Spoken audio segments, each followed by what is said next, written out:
اعوذ باللہ من الشیطان الرجیم، بسم اللہ الرحمن الرحیم۔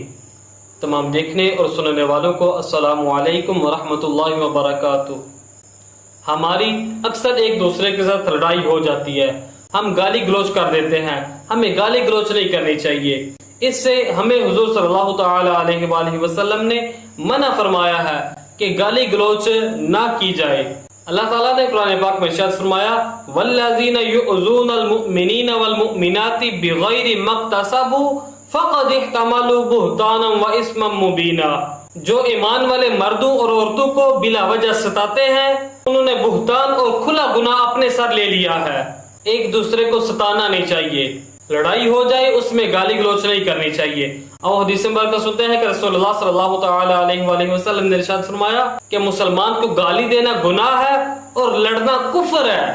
مسلمان کو گالی دینا گناہ ہے اور لڑنا کفر ہے، یعنی اگر ایک دوسرے کو گالی دی جائے بہت بڑا یہ گناہ ہے، ہمیں اس سے بچنا چاہیے۔ گناہگار ہمیں نہیں ہونا چاہیے، بلکہ ہمیں گالی دینے سے لڑنے سے بچنا چاہیے تاکہ ہم گناہگار نہ ہو سکیں۔ ہم اکثر ایک دوسرے کو کہہ دیتے ہیں کہ فلاں کافر ہے، فلاں کافر ہے۔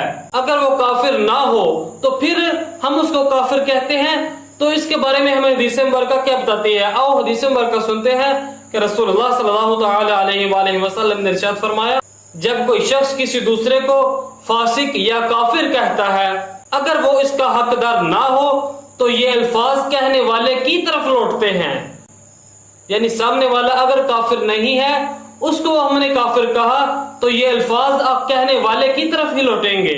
کسی طرح کی بھی ہمیں گالی نہیں دینی چاہیے، گالی گلوچ سے ہمیں بچنا چاہیے، یہ بہت بڑا گناہ ہے۔